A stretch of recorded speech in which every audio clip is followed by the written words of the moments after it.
Eu queria dar boa tarde a todos os participantes do nosso segundo webinar, nossos convidados e aqueles que estão nos ouvindo via internet.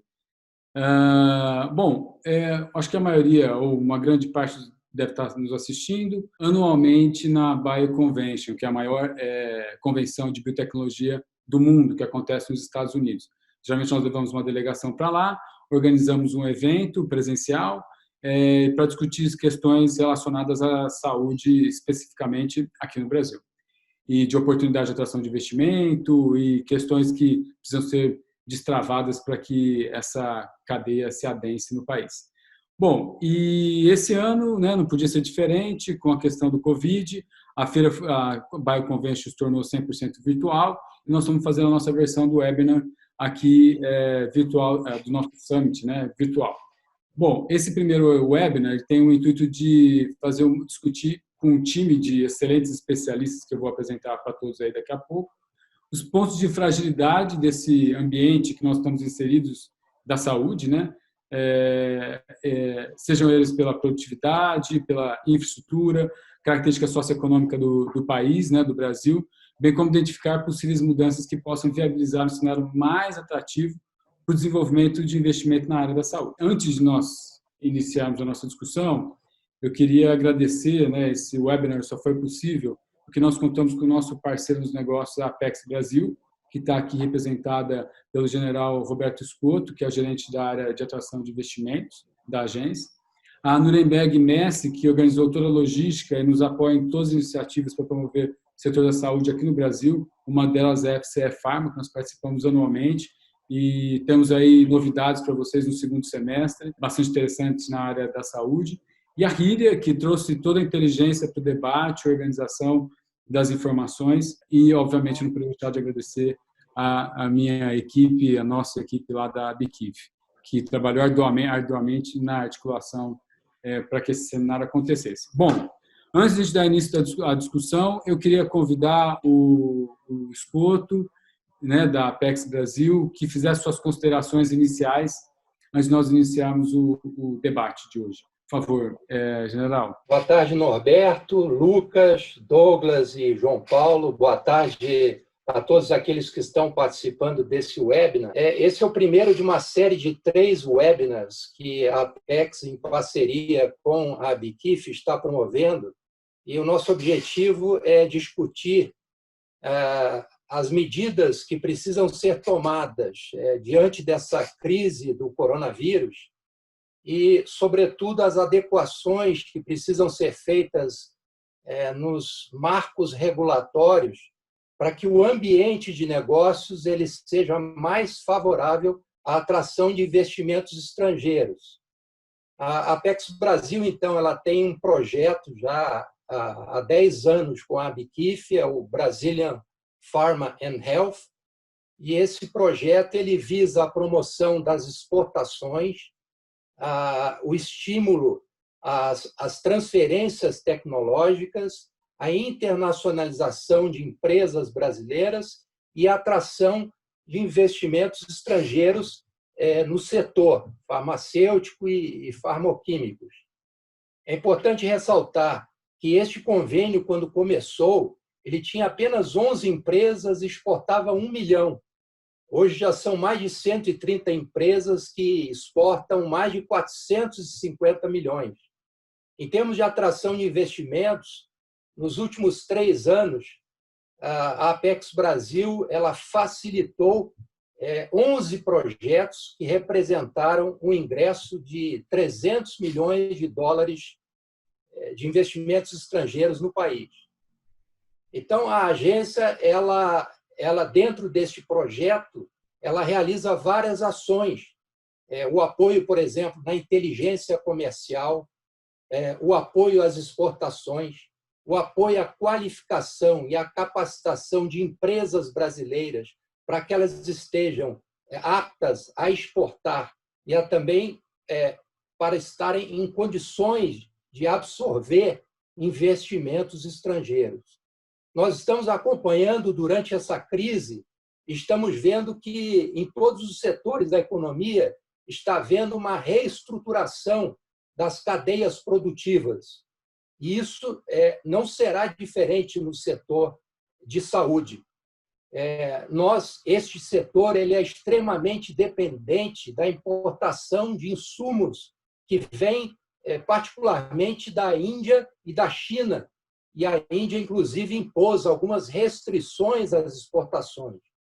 Então, é um momento que nós precisamos refletir, debater medidas que permitam um processo de reindustrialização da nossa indústria farmacêutica para que ela tenha maior autonomia e que ela esteja protegida durante esta pandemia e de outras crises, de outras pandemias e até mesmo de outras crises econômicas que possam vir no futuro.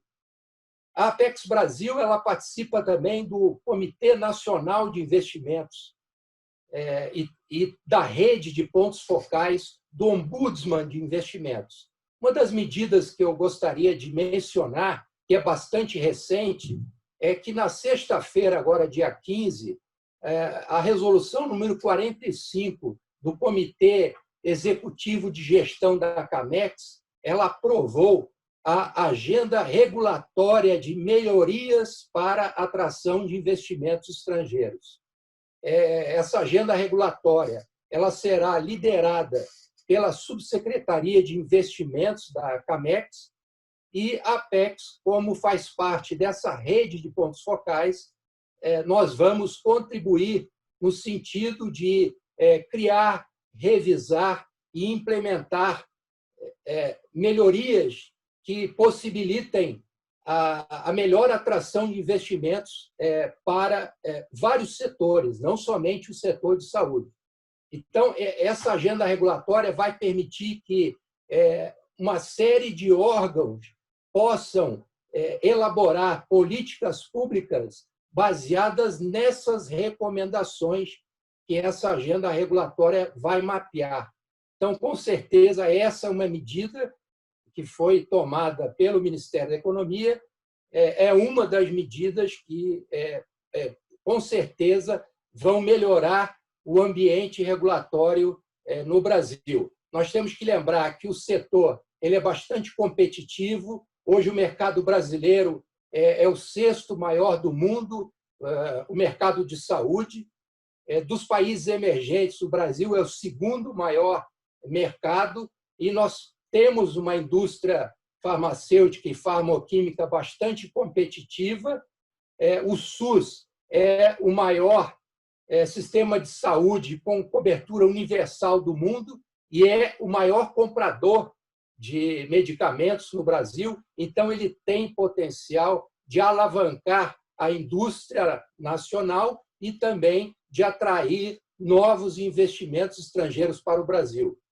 Quero lembrar também que é uma das missões da Apex, não só a atração de novos investimentos, mas também o trabalho que nós chamamos de aftercare, ou seja, a retenção daqueles investidores que já estão no Brasil. Neste momento de crise, tanto de saúde como da economia global, nós estamos atendendo aquelas multinacionais já instaladas no Brasil, de forma que elas permaneçam no país. O desafio é muito grande, mas nós sabemos que oportunidades vão surgir. Sabemos que inúmeras empresas estão de saída da China, por exemplo, e vão procurar novos destinos para os seus investimentos. Então, é um momento em que o Brasil precisa melhorar o seu ambiente regulatório de modo a atrair esses investidores para que se instalem no Brasil, sempre em cooperação com as universidades, com as empresas brasileiras, de modo a transferir tecnologia. A Conferência das Nações Unidas para o Comércio e Desenvolvimento, ela prevê uma queda dos investimentos estrangeiros globais da ordem de 30% a 40% neste ano.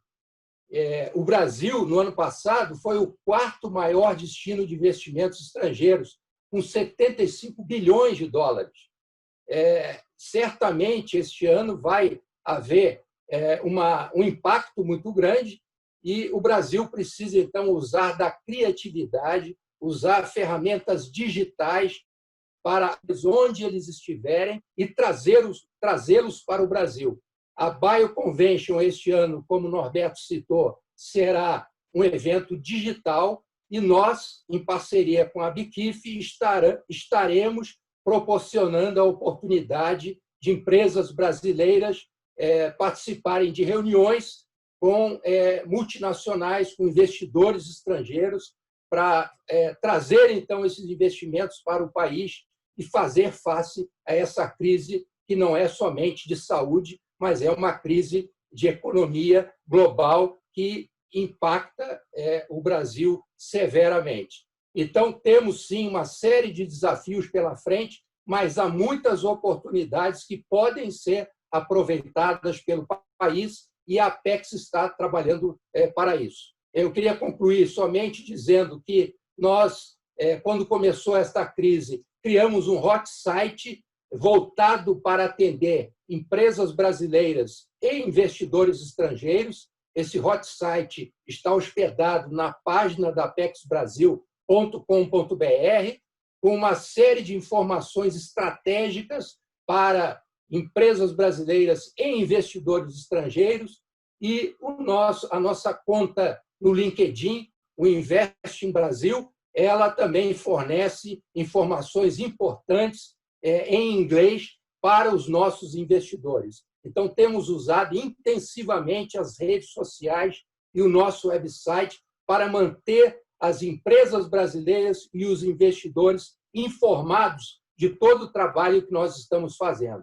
Então, tenho certeza que hoje este debate será muito produtivo e convido, então, todos os participantes para os próximos webinars que vão acontecer no dia 26 de maio e no dia 4 de junho e que serão amplamente divulgados nas nossas redes sociais, da Apex e da BKIF. Muito obrigado e um bom debate. Muito obrigado, Escoto. Eu queria aproveitar a fala, então, só para emendar algumas. O general ele mencionou que vai ser importante nesse momento a gente desenhar estratégias, né, para o país, política pública para desenvolver. A gente sabe tanto que esse tema ele exige da gente um esforço extra para estruturar ele, mobilizar, porque ele tem muitos agentes envolvidos. Mas eu acho que o Brasil, para a atração de investimento, ele evoluiu muito. Ele falou, o Escoto falou várias vezes da questão regulatória, a Anvisa se posicionou muito bem, hoje é uma referência mundial, entrou no ICH, está fazendo o seu papel brilhantemente agora durante a pandemia. O Covid ele trouxe reflexões importantes para o Brasil, nós vamos começar a discutir ela agora. Mas antes eu queria dizer para todo mundo que a gente está preparando, junto com a Nuremberg, uma discussão para aqueles que estão participando no evento, assistindo. Todo o que nós vamos falar hoje no segundo seminário, no terceiro seminário que vai ter autoridades do governo, o que nós falaremos nesses 3 seminários vai ser discutido depois da BIO, com o grupo, todo mundo está participando, para a gente desenhar ações e propostas para serem encaminhadas para a Apex e a Apex, posteriormente, poder articular isso entre os vários atores do governo. Então, foi importante a fala do general nessa abertura. Então, para começar a nossa discussão hoje, eu queria convidar o nosso time aqui, hoje completo, o João Peroni, que é chefe do departamento do Complexo da Saúde do BNDES. Muito obrigado, João, pela sua presença. Lucas Correia, que é sócio-diretor da área de saúde e life science da Prospectiva Consultoria, e o Douglas Valverde, que é CEO da TechTrials International Healthcare Data Science. Bom, só para a gente esquentar a nossa conversa, e acho que é importante, então, obrigado, time, nós vamos falar agora, discutir, tem bastante assunto. Vamos começar pelo que está mais, né, o Covid trouxe a saúde, né, para os holofotes, né? E a gente está à beira de um colapso, como todo mundo está acompanhando. Junto a isso, o impacto econômico. Ok, é redundante falar sobre isso. Mas a retomada, né, desse setor e da economia tende a ser demorada. Do setor da saúde, o investimento é altíssimo e ele é de médio e longo prazo. E, assim, o que essa reflexão trouxe é a alta dependência do Brasil como de muitos países do mundo, em relação à compra de insumos farmacêuticos e medicamentos, especificamente da China e da Índia. Expôs isso para o mundo, né? Não sei se os senhores lembram, mas na década de 90, só para informar quem está participando, o Brasil produzia 50% de toda a necessidade de insumos que era consumido aqui no Brasil, né? E ainda exportava. E isso havia um esforço de não centena, mas quase centena de empresas produtoras de IFA de capital nacional e estrangeiro. Com a globalização e a total ausência de um sistema regulatório naquele momento aqui no Brasil, essas empresas, especificamente as multinacionais, saíram do Brasil e as indústrias farmacêuticas nacionais passaram a comprar insumos da China e da Índia por conta especificamente de precificação. Era muito mais barato comprar lá do que comprar aqui, que tinha todo um sistema, impostos, etc. Bom, agora o Brasil vai precisar tratar dessa questão como uma segurança, como uma estratégia de segurança nacional, né? Como outros países como Estados Unidos, França, Índia, Japão já estão tratando. A gente tem uma população de 200 milhões de habitantes e um SUS. O Estado é responsável direto pela assistência farmacêutica desses 200 milhões aí que eu acabei de mencionar. E não pode simplesmente pensar que a gente vai manter pós-pandemia esse abastecimento e essa dependência de insumo e medicamento externo. Dito isso, eu queria abrir com meus convidados nessa parte a mais capciosa, que é essa dependência do insumo farmacêutico de medicamentos. Eu vou jogar primeiro para o João, do BNDES, está aqui representando de alguma maneira o sistema, o governo. João, e depois todos, por favor, fiquem à vontade, mas assim, João, como é que vocês estão vendo isso? Né? Porque é um choque, né? Vocês já sabiam, nenhuma informação aqui é novidade para o banco, vocês acompanham esse processo, mas a gente deixava caminhar porque era orgânico, o mundo, né, ele estava nessa toada, enfim. E, de repente, a brincadeira não é assim, né? A gente corre o risco de ter desabastecimento de medicamento, por exemplo, de insumo, etc. E aí a gente sabe, né, acabei de mencionar a quantidade de investimento. Como é que vocês estão planejando isso? Né? Como é que o banco está vendo? Apesar de pouco tempo, como é que vocês estão avaliando esse processo? Né? Que medidas vão ser tomadas? Eu sei que não dá para esgotar esse assunto agora, mas o que vocês estão vendo, né, nesse sentido, por favor? Roberto, tudo bem? Boa tarde a todos. Primeiramente, obrigado pelo convite da BICIF, a Apex, né? Mais uma vez participando da BAIO, agora de forma virtual. Norberto, esse ponto, essa primeira questão, né, ela é extremamente importante para que a gente possa discutir e vai ser certamente um dos grandes legados, né, da pandemia do ponto de vista de política pública, né? A gente acompanha, como você comentou, né, a gente acompanha bastante esse movimento que foi feito na indústria brasileira, farmacêutica brasileira, né? A gente teve alguns momentos muito marcantes aí vou dizer aqui no período recente, dos últimos 20 anos, né? A gente teve a criação da Anvisa em 99, a gente teve o TRIP, a Lei dos Genéricos também em 99 e regulamentado posteriormente. Então esse movimento, ele gerou no Brasil, né, ao contrário de muitos outros setores industriais, uma indústria farmacêutica brasileira, né, aí detidamente capital nacional, que foi crescendo de forma muito significativa, ganhando mercado, principalmente com genéricos, mas não somente com eles, né? Então, se você pega a participação das empresas brasileiras no varejo farmacêutico durante esse período, nos últimos 20 anos, elas cresceram aí de 30% a 33% para mais da metade do mercado brasileiro de varejo atendido por empresas farmacêuticas de capital nacional. O BNDES acompanhou muito esse período, financiou parte dessa expansão das empresas, seja nas plantas produtivas, seja no desenvolvimento de novos produtos. E essas empresas vêm caminhando numa trajetória que a gente considera positiva de, a partir do genérico, trazer inovação incremental e agora começando, inclusive, a discutir biotecnologia, com ações efetivas em biofármacos. Só que ficou uma parte solta dessa cadeia que não foi arrastada, digamos assim, por esse crescimento, que são os insumos farmacêuticos, que são os IFAs. E aí parte porque o Brasil, de fato, e aí não cabe aqui, acho que a gente levantar de novo esses pontos, mas o fato é que a gente tem poucos sobreviventes, né, desse período. E do outro lado você tinha empresas aqui que competiam basicamente por custo, genéricos, né, e que obviamente iam procurar isso nas importações dos demais países. O que a gente está vendo agora, e eu acho que você colocou muito bem, Norberto, não é o caso brasileiro apenas, mas são outros países também, que a gente não vai passar a produzir tudo no Brasil, ninguém aqui tem uma visão absolutamente fechada, mas que é importante sim que o Brasil detenha determinadas competências estratégicas, acho que a gente tem que voltar a usar esse termo, estratégicas para não só de soberania nacional e para atendimento do SUS, essencialmente, né? Uhum. Então, hoje o Brasil importa 90% dos seus IFAs, né, basicamente, e a gente tem poucas empresas farmacêuticas que são integradas, né, que têm a sua produção também de IFAs, pelo menos parcialmente de IFAs. O que a gente enxerga lá no BNDES?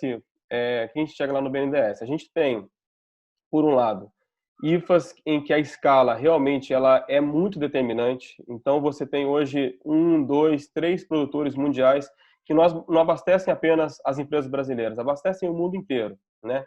Que basicamente estão na China e na Índia. E acho que dificilmente esses produtos, mesmo pós-pandemia, a gente teria alguma oportunidade mais relevante. Mas a gente tem, Norberto, um vasto campo aqui de produtos em que a gente chama de IFAs de alta potência, em que a quantidade ela não é tão elevada, o valor agregado é muito elevado, mas a quantidade não é tão elevada, e que embute tecnologia, embute muita tecnologia. Então, aqui, eu acho que o Brasil teria uma oportunidade enorme com a competência que a gente tem instalada, seja nas empresas que ficaram, seja nas próprias universidades, que a gente precisa melhorar essa aproximação, e trabalhar, aí sim, políticas públicas que a gente não vai ser de uma hora para outra, não se passa a se produzir IFAs de uma hora para outra, obviamente, mas que a gente tenha uma políticas de médio prazo consistentes, né, que sejam de Estado, menos de governo, mais de Estado, que a gente possa produzir tecnologias críticas aqui no Brasil, né? E certamente a gente tem que usar o poder de compra público de forma cuidadosa, não é uma panaceia, não é para qualquer produto, não é para comprar uma Neosaldina, para usar uma marca comercial aqui, de forma de compra pública centralizada, mas a gente precisa ser muito cirúrgico em tecnologias críticas em que a compra governamental possa, sim, dar esse impulso para que a gente detenha tecnologia no Brasil, possa produzir no Brasil e se preparar melhor para futuros eventos tão graves quanto esse que a gente está vivendo. Biológicos, nós estamos falando de todos os MABs aí, que a produção não é fácil, a gente já tentou, investiu, é um processo lento, que a gente tem que, o que mais onera hoje a balança é essa daí, mas concordo com você que a gente tem que investir, sim, em insumos estratégicos, inclusive estamos discutindo isso com o SUS, né, quais eles seriam, e essa discussão virá com vocês. E eu diria até que tem cadeias que estão prontas no Brasil, a gente poderia ser líder mundial, né? A heparina, por exemplo. Exato. A origem dela é suína e bovina, são os maiores produtores de proteína do mundo. Então, quer dizer, matéria-prima tem de sobra. Por que não está acontecendo? Temos Exato. 9 empresas no Brasil que produzem a matéria-prima. Então, tem algo que precisa... A gente conseguiu ajustar muito esses últimos 3 anos. Mas eu acho que são a própria como atrair empresas de insumo, desde a Índia e da China, por que não, entendeu? Para ver se está lá no Brasil, porque elas trarão tecnologia para cá. No fim do dia, acaba até ficando um aprendizado.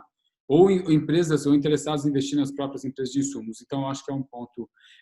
Eu queria, então, estender aqui, Lucas, vendo tudo isso, né, falando em colapso, o mundo está comentando sobre o Brasil, né, a gente está vendo notícias de tudo quanto é jeito sendo lá fora, tal.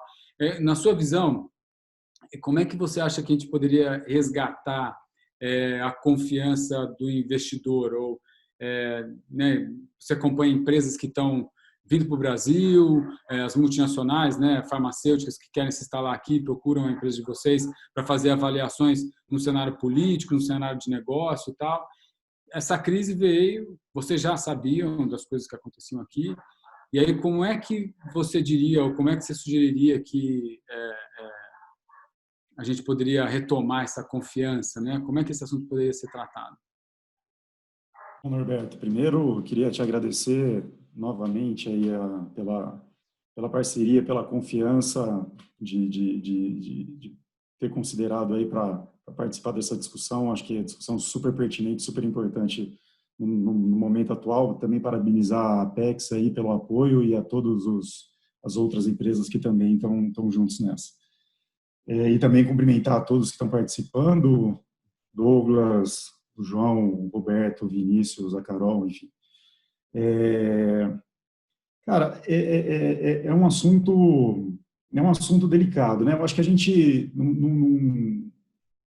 óbvio que você tem diversos fatores que influenciam a confiança dos investidores. A gente está vendo que, em alguma medida, as questões políticas elas são importantes, né?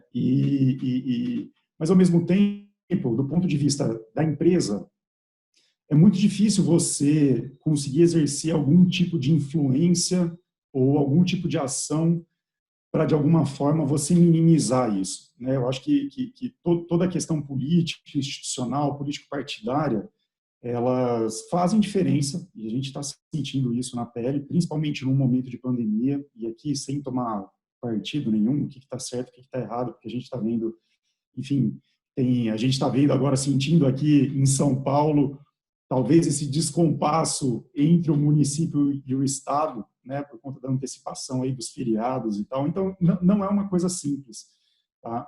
Mas, obviamente, que isso influencia. Agora, a gente tem 200, a gente continua tendo 210 milhões de habitantes, né? O SUS continua sendo o maior sistema de saúde. Então, assim, eu só fico pensando como é que a gente trabalharia essa descolaria dessa disputa que a gente está falando aí, política, seja lá o que for, e como é que a gente constrói esse processo independente, falar assim, gente, vem que isso aqui a gente garante, né? É difícil até, né? Porque as coisas estão muito interligadas, né? Mas como é que constrói isso é um desafio para a gente, né? Total. E aí eu acho que, talvez, infelizmente, né, na minha visão, que pode não ser a mais otimista, porque, de fato, eu acho que a gente precisa de uma mudança de cultura, Norberto. Eu acho que, e principalmente, talvez isso tenha a ver um pouco com o Douglas, que é uma cultura de mais longo prazo. E talvez nem o nosso sistema político colabore para isso, né? Mas uma cultura de ter uma visão mais estratégica de longo prazo, fazer planejamentos de longo prazo, desenvolver essas visões de longo prazo. Douglas, essa é a melhor deixa, hein? Pronto. Exato. A própria Fiocruz fez uns exercícios interessantes pensando saúde 2030, com todos os cenários, mas ainda assim, com uma possibilidade de você se aprofundar nessas análises, assim, são infinitas. E eu acho que de fato a gente precisa pensar as coisas de uma forma mais estratégica, sabe? O João estava falando um pouco aí das questões do banco e tal, e quando a gente discute regulação, por exemplo, acho que um exemplo, e a gente está falando de atração de investimento, você pensar um exemplozinho, regulação de preço do mercado de medicamento. Cara, isso é extremamente estratégico, entendeu? Principalmente quando você está falando de um país que tem um sistema público, universal e integral de saúde. Como é que você modula a sua regulação econômica para precificar tecnologias? Porque, ao mesmo tempo, você tem interesse em ser atrativo o suficiente para estimular os produtores a produzir, você precisa ser atrativo o suficiente para que quem não produz no Brasil traga essas tecnologias para fora, para viabilizar o acesso da população, mas, em alguma medida, você também precisa zelar pela saúde financeira do seu sistema de saúde, que tem limite. Óbvio que aí tem todo o mecanismo de incorporação de tecnologia, não estou ignorando isso, tá? Mas, assim, como é que a gente pensa a regulação econômica num sentido estratégico mesmo? E aí depois a gente pode até dar um passo seguinte, como é que a gente pensa a incorporação de tecnologia num sentido estratégico? Hoje, cara, você tem uma porta aberta, se nós 4 aqui resolvemos, eu quero pedir a incorporação de um determinado tipo de medicamento, a gente pode. você um, eu outro, Douglas outro, o João outro, que, assim, totalmente descolado da necessidade de fato, mesmo porque talvez a gente tenha até pouca visibilidade do que de fato essa necessidade é. Exato. Nós vamos entrar nesse assunto, exatamente. Exato, vai cair em cima do Douglas ali de novo. E a gente não tem uma política. Quando a gente olha para as questões, para a fotografia epidemiológica do Brasil, a gente vê lá as questões cardiovasculares, a questão de doença crônica. A hora que você vai olhar para as tecnologias que foram avaliadas mais recentemente, cara, tem um descolamento ali. Você fala, mas pera lá, a gente está investindo a estrutura, a máquina estatal para análise de algumas tecnologias que não necessariamente estão casadas com as necessidades de saúde da população. Tá? As grandes necessidades e que, de fato, vão influenciar ali qualidade de vida, vão influenciar a produtividade do trabalho. A gente participou da divulgação de um estudo super interessante, e isso está ficando muito claro com a questão da Covid também, do impacto das doenças crônicas não transmissíveis na questão da produtividade. O pessoal lá da Universidade de Victoria, na Austrália, os caras fizeram um cálculo, isso foi no final de 2015, que de 2015 a 2030, por consequências de doenças crônicas que impactam aí o presenteísmo, o absenteísmo e tudo mais, o Brasil deixaria de produzir 184 bilhões de dólares. Ou seja, um montante significativo.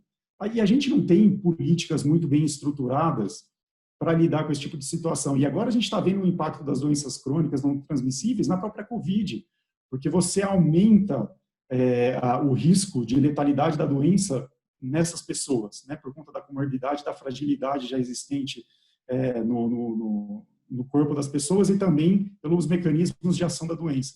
Então, assim, eu acho que falta essa cultura, e é interessante quando a gente olha para o sistema de saúde, porque ele tem vários instrumentos de planejamento, né, e instrumentos bem interessantes. Você tem a questão do PPA, você tem a questão da programação anual de saúde, toda essa programação que é técnica, ela conversa com as programações financeiras, então é bacana.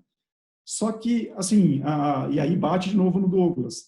Cara, a gente está falando de um universo de 5.570 municípios, quase 70% desses municípios têm até 20 mil habitantes, ou seja, são municípios pequenos, com baixa capacidade técnica, com recursos humanos talvez pouco qualificados para trabalhar de uma forma mais sofisticada, usando dado. E aí, esses instrumentos, que são super interessantes na teoria, eles acabam perdendo o efeito prático, entendeu? E aí fica difícil. E aí, enfim, a gente pode derivar essa conversa para várias outras coisas, que vai bater, por exemplo, em reforma administrativa, vai bater na questão da gestão pública, no perfil dos gestores, no perfil das pessoas que trabalham com gestão, né, na forma como a gente se organiza. E aí o João deve viver isso dentro da estrutura do banco. Né? As estruturas são quadradinhas, as estruturas são fragmentadas. Tanto que quando a gente tem um problema como o da pandemia, qual que é a primeira coisa que se faz? Você monta um comitê intersetorial. E aí você traz gente de todo mundo. Quando, na verdade, cara, o planejamento, ele é por excelência intersetorial, entendeu?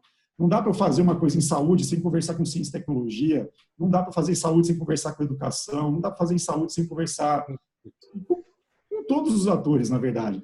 Mas a gente não trabalha de forma matricial, né? Então, assim... Desculpa. E é esse tipo de mindset, esse tipo de racional que a gente convida sempre a Apex a discutir. Porque não adianta olhar só para a indústria farmacêutica e a indústria de insumo. Tem que olhar para todo o ecossistema, né, que está envolvido. Né? Exato. Eu gostaria de colaborar também sobre... Não, eu vou mandar a palavra agora para você, Douglas, mas é o seguinte, só para... Aqui, ó, o que o Lucas ele comentou são duas coisas importantes assim, que eu vejo. A questão de desenho estratégia para um setor que o resultado você colhe 5, 10 anos, pelo menos, de muito investimento, muita articulação e etc. Então, como que superar isso em detrimento de uma política que vai, volta, sai 4 anos e entra? Como é que eu desenho essa estratégia para que ela fique fixa? João, esse é um desafio que depois você responde para a gente, porque eu tenho curiosidade de saber se o nosso sistema hoje permitiria alguma coisa que nós pudéssemos fixar isso depois de discutido com os grupos de interesse. A estratégia está aqui, a política está aqui, porque isso também é uma ferramenta de atrair investimento. Não é só uma ferramenta de desenvolver o país. Se eu dou essa segurança mínima para quem está vindo, e garanto, a Arábia Saudita está fazendo isso, o programa 2030 deles também é assim, já setorizaram tudo, só que são outras áreas que estavam envolvidas e isso era um processo antes da pandemia. Mas o investidor sabe direcionamento, eles prometem, por algum motivo, algum documento, que não vão mudar. E aí vem uma coisa muito mais sutil que, na nossa opinião, na discussão que nós tivemos aí previamente, traria talvez oportunidades muito mais rápidas, com um investimento menor e não deixando de ser eficiente, porque, como o Lucas disse, precisamos de informações para desenhar a estratégia. A gente nem sabe qual é o problema real que nós temos. A gente podia trabalhar com prevenção, uma vez que a pandemia mata quem tem obesidade ou quem tem alguma outra morbidade, algum negócio que poderia ser tratado na prevenção. Então, a gente poderia trabalhar nesse sentido, né, como muitos países fazem, sai muito mais barato. Então, o sistema hoje parece que não permite o SUS. Douglas.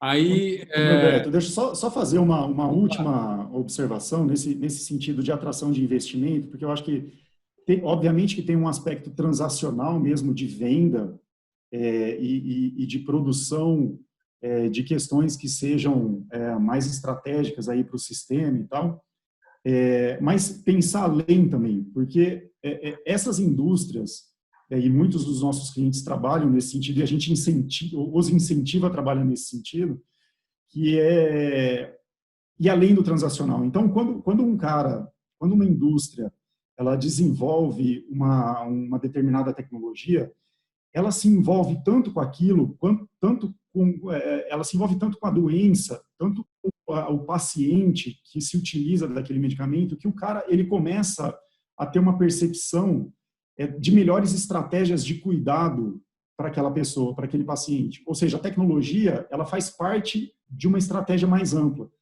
Então, quando você está falando de atrair esses caras para o Brasil ou incentivar esse desenvolvimento no Brasil, você está falando de aproveitar essas capabilities aí do setor privado, da indústria, que extrapolam a mera produção da tecnologia. Isso é pequeno.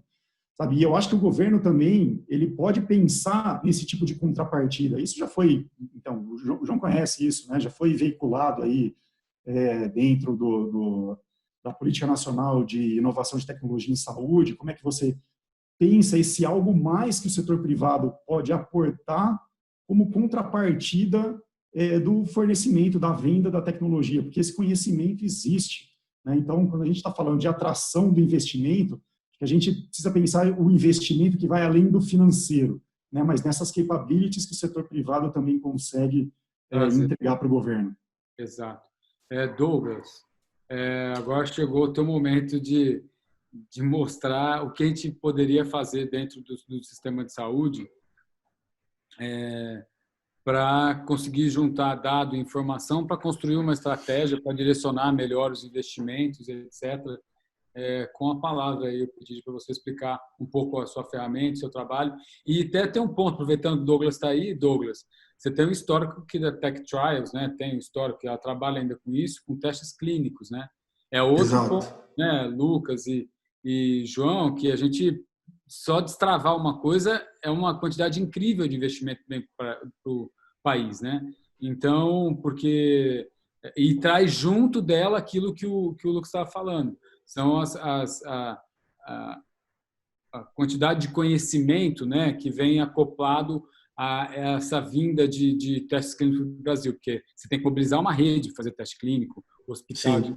Então, isso daí é um ponto, Sim. mas eu queria que você também falasse um pouco da ferramenta, né, que pode trazer informações preciosas, assim, especialmente num tempo como esse ou em qualquer momento, né, para administrar a saúde. Sim. Não, maravilha. Primeiro, agradecer a oportunidade, né, o Norberto aí, que a Abkif nos deu, e para a Apex também. A Tech Trials é uma empresa que há 11 anos atua no mercado, eu estou há mais de 20 anos na área de desenvolvimento da indústria farmacêutica, pesquisas clínicas e agora nos últimos 4 anos trabalhando com ciência de dados. Somos participantes da Bio de maneira recorrente, aí, então nos últimos anos estivemos todos aí junto com vocês e agora virtualmente aqui. Então, primeiro de tudo, obrigado pela oportunidade. E eu queria passar um pouquinho por cada um desses assuntos que vocês mencionaram, né? Então, a questão de investimento, atração de investimento no Brasil, o SUS, obviamente, né, um dos maiores sistemas de saúde no mundo, se não o maior aí, de saúde universal, foi construído no Brasil de uma maneira extremamente interessante. A gente tem, né, poucos paralelos aí no mundo com relação a isso. E o que a gente observa é que essa distribuição da saúde no Brasil, ela traz uma enorme oportunidade para as indústrias. Então, quando ocorre no Brasil de saúde universalizada, né, e que a gente pode ter empresas trazendo possibilidades de novas tecnologias e verificar esse tipo de implementação no Brasil, a gente tem um cenário de possibilidade de atração de investimento no país que é extremamente interessante. E eu acho que isso não muda muito na pandemia. Eu acho que, pelo contrário, um país como o nosso, que tem esse arcabouço e essa situação de saúde, acho que facilita com que as empresas possam entender isso como uma área importante de investimento, um local importante de investimento. Entrando nessa discussão, e já que vocês falaram em dados aí, eu vou compartilhar um pouquinho da minha tela, se vocês permitirem, onde eu queria mostrar algumas coisas relacionadas a essa parte de dados em saúde, né? Primeiro que eu queria falar que o SUS, quando foi implementado no Brasil, né, e depois o DataSUS, ele abriu uma liberação de dados disponíveis publicamente que foram muito pouco utilizadas nos últimos anos. Então, a gente tem hoje, assim, sem dúvida nenhuma, o melhor sistema de dados estruturados de saúde do mundo, né, em termos de capacidade de uso desses dados. Porque os dados do Reino Unido, que são outros dados muito bons, eles têm um volume muito menor de dados. Então, só para vocês visualizarem aqui o que a gente consegue ver, por exemplo, de tecnologias incorporadas no SUS para doenças inflamatórias intestinais, né, doença de Crohn, colites ulcerativas, onde a gente consegue ver várias dessas drogas sendo usadas ao longo do tempo, e isso tem tudo a ver com o que a gente consegue visualizar de tecnologia, de incorporação de tecnologia. Então, por exemplo, quando a gente discute essas tecnologias e a gente consegue visualizar aqui, por exemplo, né, que essas drogas incorporadas no SUS, algumas mais novas e outras mais antigas, né, existem taxas de hospitalização distintas para cada uma dessas drogas, né, e que o SUS poderia usar isso para incorporar ou desincorporar a tecnologia, e as próprias indústrias para analisar isso. Então, a gente está vendo aqui um cenário onde o dado que não foi trabalhado de maneira adequada até hoje pode colaborar. E aí muito se discute que o dado do SUS, né, o dado do DataSUS, ele é um dado pobre. Ele não é um dado pobre, ele é um dado mal trabalhado até hoje. O que acontece, né, é que o dado do DataSUS ele vem melhorando muito, porque com a implementação das tecnologias de prontuário eletrônico, né, que já tem um grande número de hospitais públicos usando prontuários eletrônicos, a gente consegue visualizar coisas como isso daqui. Então, informações que estão sendo trazidas de sistemas de Electronic Medical Records fazem com que o DataSUS seja um sistema híbrido entre prontuário eletrônico e dados administrativos de claims. Então, aqui, por exemplo, olha, falando do Covid, já que a gente está falando aqui, né, da situação atual do Covid, a gente tem aqui milhões de internações por pneumonias, né, pneumonias virais, não virais. Então, a gente consegue verificar essas pneumonias, né, pelos CIDs de internação e entender, então, dessas pneumonias, como é que elas vão evoluindo na sazonalidade que a gente vê nos casos de pneumonia, usando, inclusive, dados de análise preditiva. E a gente consegue visualizar aqui, no nível do estado, por exemplo, né, mortes por 100 mil habitantes, estados onde a gente tem maiores percentuais de morte por internação. Então, por exemplo, analisando a saúde pública, a gente teria que ter cuidados distintos nesses estados. Quando a gente olha também, indo para o lado do município, a gente consegue ver também municípios onde a gente tem maiores ou menores percentuais de morte por internação. Então, quando você vê aqui o município do Rio de Janeiro, que tem um percentual de morte por internação bem mais alto que os outros municípios, você já sabe que ali precisaria ter um planejamento mais adequado e ter uma ação de saúde pública que teria que ser focada num tempo de epidemia, de pandemia como esse. Então, aqui, a gente acaba conseguindo descer até o nível da instituição de saúde. Então, você consegue montar um ranking de hospitais que têm maiores ou menores percentuais de morte por internação em em pneumonias. E aí você pode filtrar isso por região, por estado, por município, e verificar, então, instituições que estão mais preparadas para receber os casos de Covid e planejar as ações nessas instituições de uma maneira muito mais adequada do que a gente viu durante essa pandemia, né?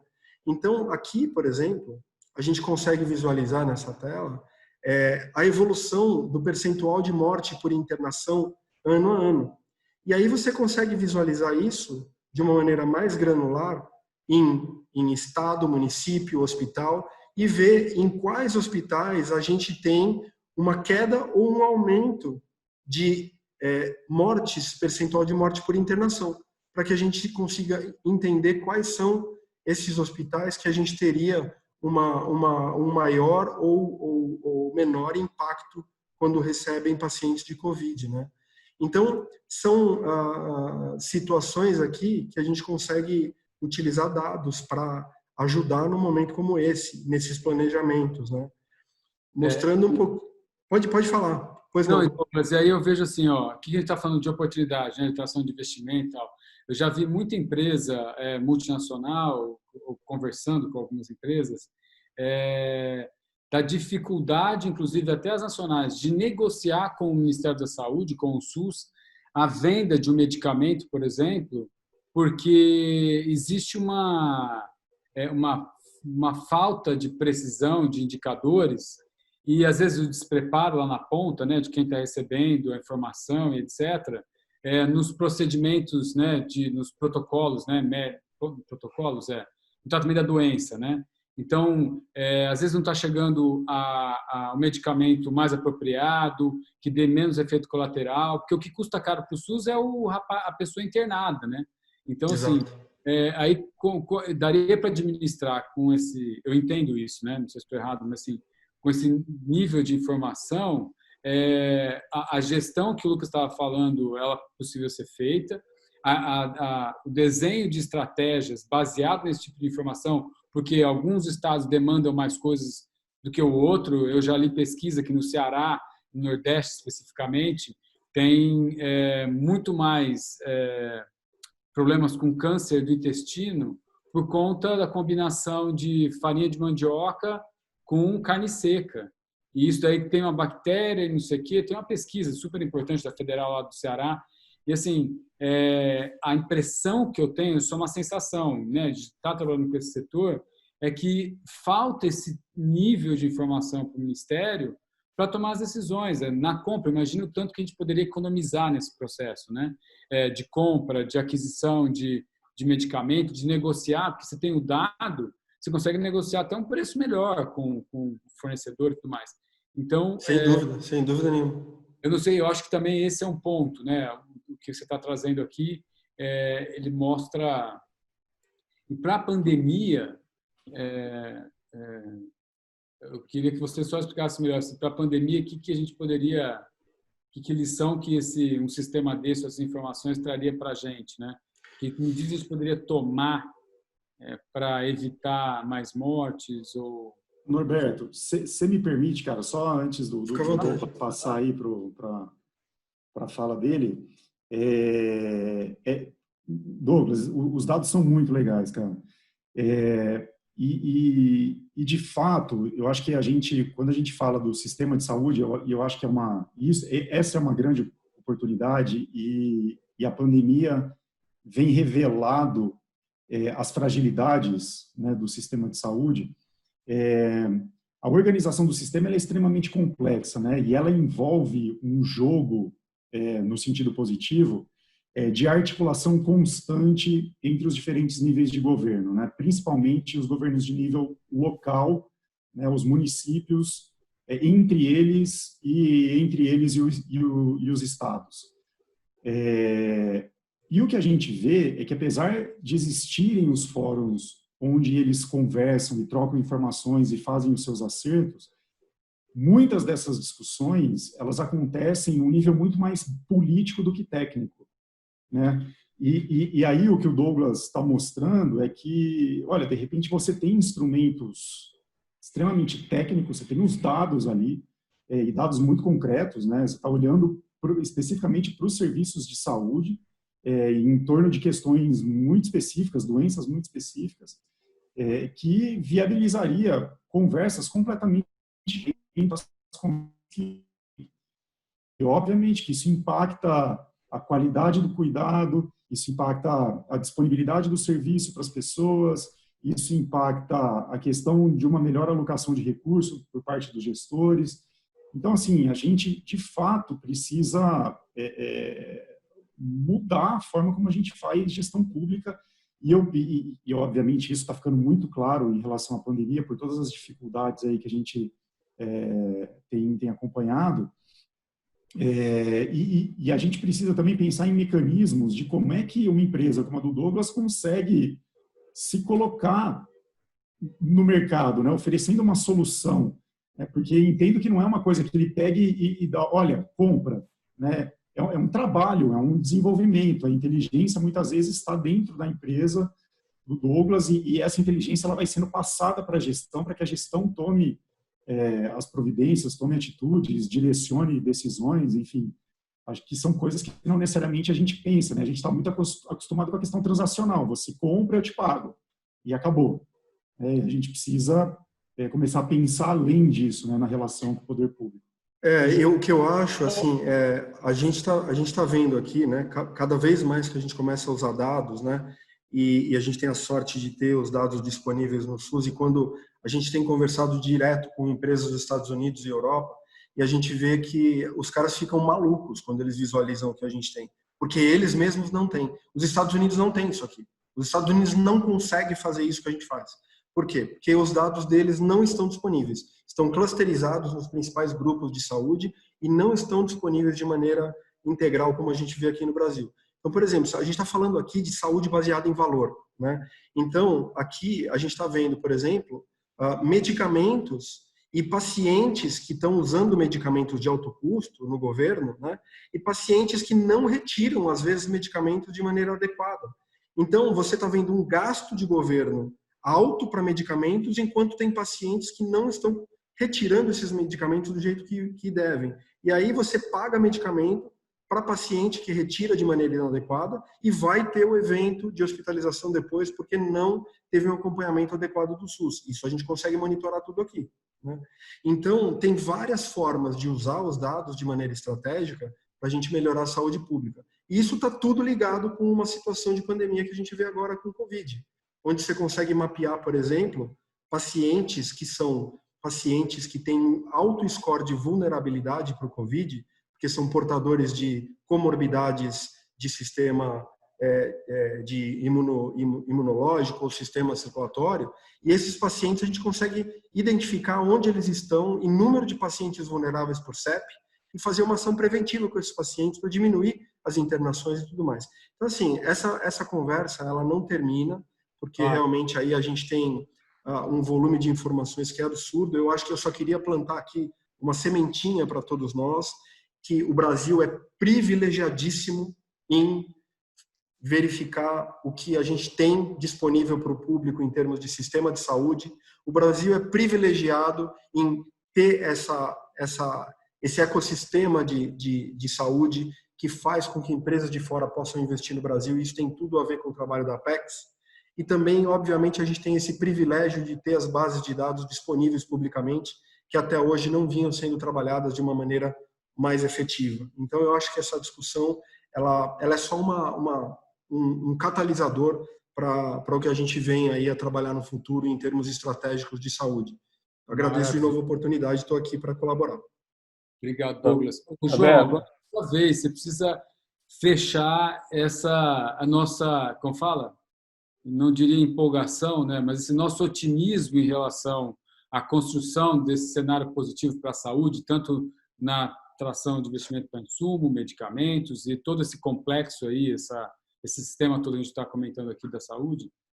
E aí? Então, vamos lá. Vamos lá, Navé. Vamos lá. Bom, primeiro os dados são muito bacanas, Douglas. Parabéns. Muito, muito interessante mesmo.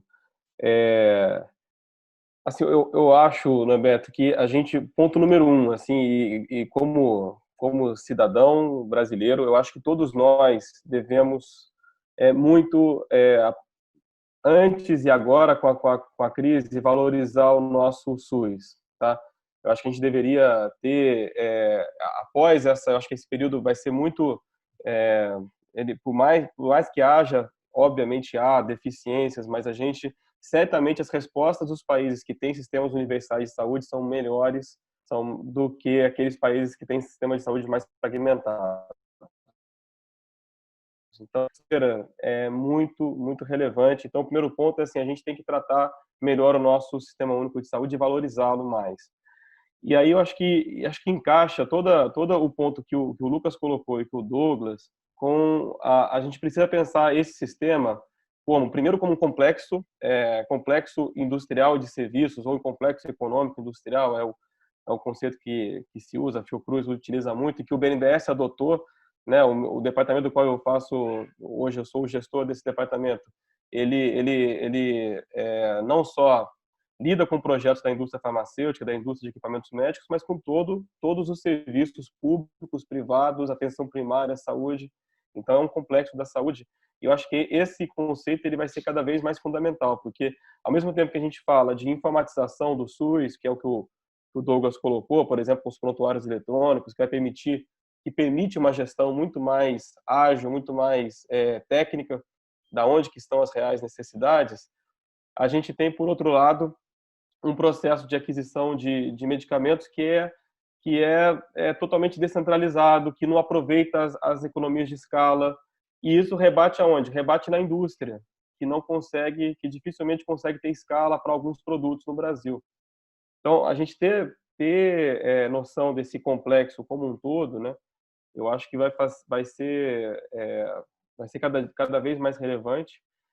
E o terceiro ponto que eu queria colocar é que a saúde, e depois eu vou para a sua pergunta principal do longo prazo, né? Mas o terceiro ponto importante é que a saúde ela tem que ser vista, né, como um motor não só, obviamente, de assistência pública, assistência social, mas motor de desenvolvimento econômico e de inovação no Brasil, né? Em todos os países do mundo, a saúde é uma das áreas que mais investe em P&D, junto com a área militar, e a gente precisa puxar o nosso sistema de saúde, seja o sistema público, seja a saúde suplementar, para impulsionar a economia e a inovação na economia.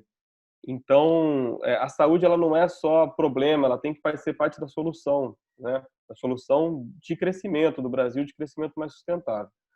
Então, assim, dito acho que esses 3 pontos, eu acho que é um desafio enorme a gente trabalhar com política de longo prazo no Brasil. Lá, do ponto de vista do banco, né, eu sou funcionário de carreira do BNDES há 12 anos e a gente consegue ter algumas políticas que deram continuidade, e o SUS tem exemplos muito claros disso.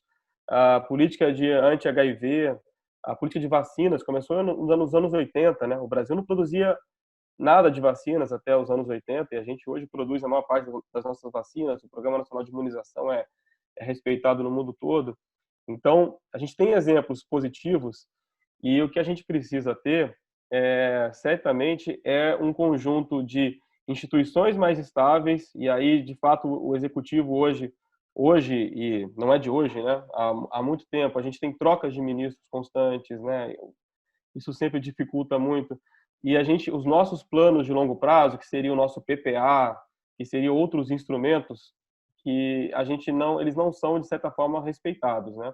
A gente não consegue aplicar aquilo é uma peça orçamentária e não uma peça de planejamento, como acho que o Lucas colocou muito bem. E só para encerrar com um exemplo, para voltar para você, Norberto, acho que foi o Lucas colocou também, né? Qual vai ser a régua que a gente vai colocar do ponto de vista regulatório, né?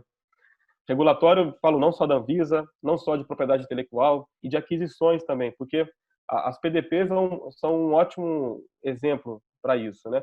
A gente tem uma política que, por um lado, visa estimular a produção e inovação no Brasil. Por outro, você pode ter um descolamento de preço aqui. O preço pode não ser o mais barato naquele momento. como é que eu concilio isso, essas duas visões? Porque o gestor também, aqui na ponta, é difícil ele ser responsabilizado por uma aquisição por um preço maior.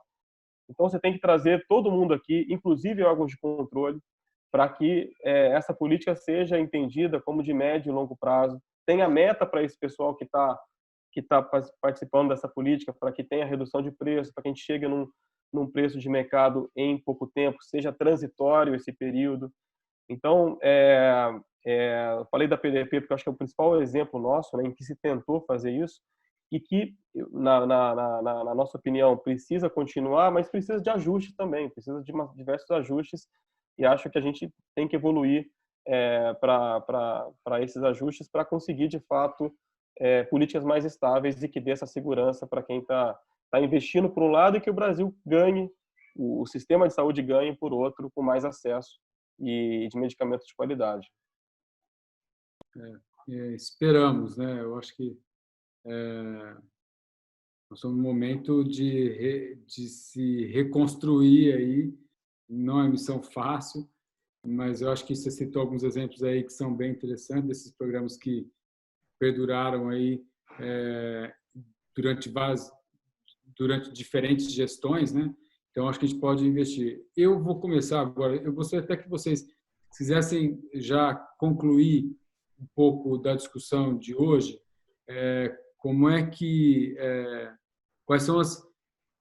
Tem perspectivas positivas, né? Pós-Covid, tem perspectiva positiva, apesar de a gente entender que, apesar da dependência, desse colapso no sistema de saúde e tal, a gente consegue se reerguer e fazer talvez diferente, na opinião de vocês?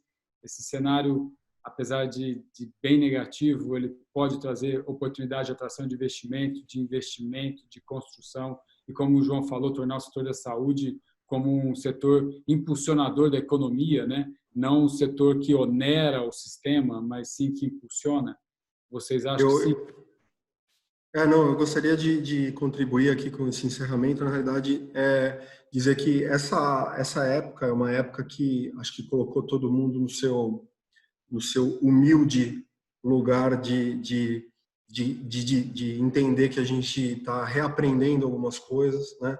A gente achava que conhecia muito bem determinadas questões relacionadas à epidemiologia, à produção, à economia, e a gente viu que estamos todos, de certa forma, perdidos aí um pouco no que fazer.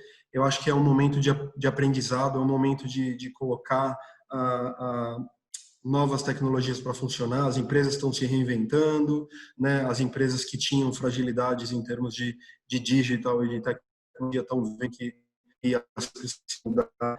E eu acho que é uma oportunidade para cada setor da economia se reinventar, se olhar um pouquinho, ver o que está acontecendo e como que as coisas podem ser melhoradas, né? Trabalhar de maneira mais eficiente e com menos desperdício e procurar soluções de inovação que venham trazer robustez para a indústria e investimento para o país. Então, acho que é um momento de aprendizado. Todos nós estamos aprendendo muito, principalmente quem trabalha com digital, com dados e com tecnologia.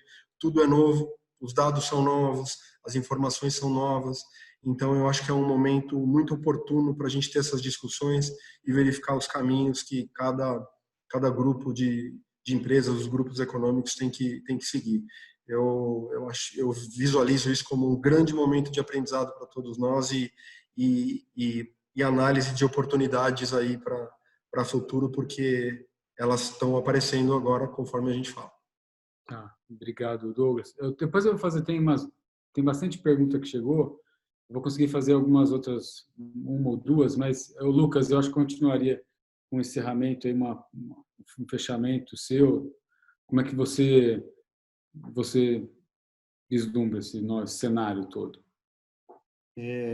Norberto, eu tenho uma preocupação, assim, cara, que é no sentido de que a gente está vivendo um problema complexo e problemas complexos não têm solução. Acho que a gente precisa partir desse pressuposto. O que não significa que a gente não vai fazer nada, né? Eu acho que a gente tem respostas possíveis de serem desenhadas tendo consciência também de que essas respostas podem gerar novos problemas. Mas eu acho que a gente tem que abordar o problema tal como ele é, complexo. Então, o meu receio maior é a gente pensar, a gente pegar uma partinha muito pequena de tudo que está acontecendo e pensar soluções muito pontuais para essas partinhas muito pequenas, para essas partezinhas muito pequenas. Que aí eu acho que a chance de a gente causar mais barulho no ambiente é muito maior. E aí os efeitos... então, eu acho que a gente precisa... Concordo com o Douglas, acho que a gente tem que ter uma humildade grande aí da gente... E aí não tem certo, não tem errado, não tem o que foi feito certo, o que foi feito errado. A gente olhar com muita parcimônia e humildade mesmo para tudo que está acontecendo e pensar em respostas que sejam abrangentes, que sejam combinadas, que sejam integradas, e vai envolver muita gente, vai envolver muitos atores, e talvez não seja a forma como a gente eventualmente esteja acostumado a trabalhar. Então, é desafiador nesse sentido para a gente também, para quem pensa e para quem vai implementar essas respostas que eventualmente a gente conceba. Então, é um pouco isso, para a gente ser um pouco mais crítico e desconfiar das respostas fáceis, porque não vai ter. Se for muito fácil, está errado. No contexto atual, está errado. Então, eu acho que mas a minha visão é positiva, porque eu acho que o contexto está nos fazendo conversar, está nos fazendo querer ouvir o outro, abrindo algumas portas e nos forçando a isso. Então, eu sou otimista nesse sentido. Maravilha. Também acho. Então, João. Vou tentar ser rápido também, Norberto. Eu acho que a gente tem, acho que o Lucas está totalmente correto. Não tem bala de prata, não tem aquela solução mágica que de uma só vez pode dar os resultados que a gente espera, mas são várias, algumas tentativas e erros, mas algumas coisas que a gente já aprendeu, acho que da experiência de outros países. E assim, dividindo em dois grandes blocos, eu acho que a gente tem, por um lado, financiamento. Eu acho que financiamento, a gente vê a precariedade de algumas instituições aí do SUS, alguns locais, a desigualdade regional no Brasil, de renda e regional, ela se reflete no sistema de saúde também. Então, e o Brasil claramente tem um sistema subfinanciado, um sistema público subfinanciado. Então, eu acho que a gente não pode perder de vista que é preciso reforçar o financiamento, mas isso não significa que a gente não tem que mexer na gestão, tem N problemas. Então, a gente não tem uma oposição aqui entre mais dinheiro e menos gestão. É mais dinheiro e mais gestão. E o campo da gestão, acho que a gente tem oportunidades enormes aqui de soluções privadas para endereçar pontos como de dados que a gente acabou de ver aqui com o Douglas, de prontuário eletrônico. A gente certamente tem que nos focar, né, na atenção primária, e acho que o Ministério da Saúde, nos seus primeiros momentos, estava caminhando nessa direção de ter um enfoque na atenção primária, para ser mais resolutivo, né, de fortalecer a saúde da família, etc. Por um lado, você pega a prevenção, e aqui você tem tecnologia envolvida também, você tem aplicativo, você tem uma série de pontos aqui. Você tem que melhorar esse caminho, essa experiência do paciente do SUS, da atenção primária para a média e alta complexidade. A regulação de como isso é feito no Brasil pode ser aprimorada. E do lado da indústria, a gente tem todos esses fatores e questões que a gente colocou aqui, que não adianta a gente ter uma indústria brasileira, de certa forma, abre aspas aqui, competitiva na farmacêutica, mas que não atende que não se volta também para as necessidades que o Brasil também tenha de produtos, né? A mesma coisa nos equipamentos. A gente falou da fragilidade de IFAs, a gente mostrou uma fragilidade enorme em outros campos de equipamentos médicos, né, de materiais, os respiradores mesmo, para ficar no exemplo mais simples, né, dos ventiladores. A gente tem 4 empresas brasileiras que são de pequeno porte, né? A gente está conseguindo dar uma escala agora porque tiveram associações com empresas maiores, está tendo um esforço coletivo da indústria de fazer, mas a gente até nesse caso, tem competência técnica, mas a gente já estava fora da competição internacional, né? João, só um dado, Claro. só um parênteses muito rápido, desculpa te interromper, Claro, mas imagina. um dado super interessante que eu fiquei sabendo ontem, essa questão dos respiradores, né? Cara, a gente não tem fisioterapeuta dessa questão pulmonar, sabe? Então, assim, você pode inundar o Brasil de respirador, criar todos os incentivos para que isso seja produzido em escala. Se a gente não tiver uma outra estratégia para pensar a formação do profissional necessário para lidar com isso na ponta, também não vai servir de nada. Então, Perfeito. só para ilustrar como os problemas estão super relacionados ali, né? Não, e não é só o ventilador, tem que ter o ventilador e 2 medicamentos aplicados na hora para que ele funcione. Está faltando medicamento. Então, quer dizer, a complexidade ela é muita. João, eu preciso fazer uma última pergunta. Não, aquela mesmo, né? E como sermos menos, diria, a gente pode criar uma expectativa positiva em relação a isso? Roberto, eu acho que assim, as políticas públicas, de uma forma geral, né, mais voltadas para a produção no Brasil, elas estavam, acho que um pouco fora do radar, né, da política econômica, de uma forma geral. Né? E a crise certamente está abrindo essa oportunidade, né, não só na interação que a gente tem tido com vocês, com o próprio Ministério da Economia, isso já vem acontecendo, né, de repensar formas tanto para a recuperação econômica, por um lado, mas também como reduzir essa dependência. Então, já existe essa discussão que o BNDES tem participado. Tá? Eu acho que o ponto agora é a gente conseguir colocar o que permeia toda a nossa discussão, né? O que é, de fato, factível no pós-pandemia. E, de novo, eu não acredito que a gente tenha que produzir produtos que o Brasil realmente não vai ter escala, não vai ser hoje ou não, mas não é só questão da escala, tá? Porque pode ter um produto muito essencial que o Brasil tenha que produzir e a gente tem inclusive estrutura pública para fazer isso. A Fiocruz está aqui, o Butantan está aqui, para eventualmente ter uma reserva ali técnica, porque ela é estratégica. Mas de uma forma geral, a gente não deve, imagino que a gente não deva atacar isso, mas tem uma vasta produção de medicamentos de alta potência, que a escala não é tão relevante, que a tecnologia é sim mais importante e que a indústria também não gostaria de ficar à mercê de um ou outro fornecedor. Ela prefere ter um fornecedor próximo, que ela teste a qualidade, que ela possa dialogar, né? E não só um ou dois fornecedores que ela não tenha qualquer contato. Então, eu acho que a gente está partindo agora da oportunidade, está no momento da gente fechar um pouquinho mais quais são essas tecnologias ou esse tipo de discussão para que a gente possa começar a formatar um plano aí de médio prazo. Perfeito. E conte conosco, estamos inclusive desenhando um plano estratégico de política pública junto com o Grupo Farma Brasil, com a Bifina e com a LANAC. Em breve vocês receberão esse documento. Ficou bem interessante, bastante estruturado, tem muito trabalho para fazer. Aí, antes de encerrar, eu só pediria ao General Scott, se ele estiver aqui conosco ainda, só para ele fazer uma palavra de fechamento também, em nome da Apex. General, o senhor está por aí? Porque senão a gente encerra. Então, tá aí, General, por favor, General. Depois do senhor ter ouvido toda essa discussão, eu gostaria que, em nome da Apex, especificamente da área de atração de investimento, né, a sensação do senhor nesse processo, né, existe sim a luz no fim do túnel, tem uma missão, tem momentos aí que serão bastante difíceis, mas como é que o senhor entendeu esse nosso primeiro papo, né? Porque depois virão mais 2, inclusive com o governo.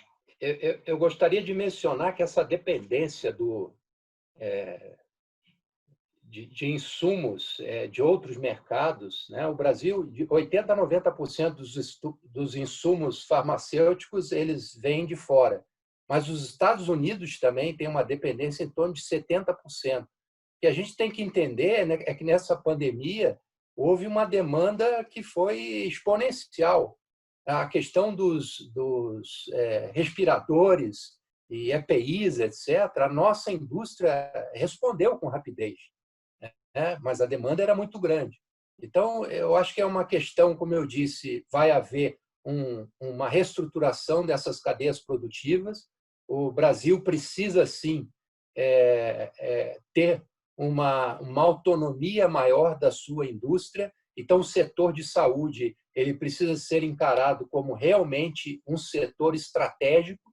Muitos países estão tendo esse posicionamento. Alguns países, o Congresso tem autorizado licenças não voluntárias de propriedade intelectual, o caso da Alemanha, do Canadá, do Chile, do Equador, aqui na América Latina. Então, usando a criatividade de forma que a gente possa responder não só às demandas dessa pandemia, mas também o pós-pandemia, para que o Brasil não seja mais surpreendido e que não possa atender a demanda interna e que possa até mesmo aumentar as suas exportações. Sim. Então, as ferramentas existem para isso. O BNDES, a Finame, tem um papel importante aí no financiamento, como o João Paulo já explicou, e nós temos uma indústria que é competitiva. Então, é preciso uma gestão melhor, com certeza, e em termos de atração de investimentos, o Brasil tem muitas vantagens competitivas. Isso não vai mudar.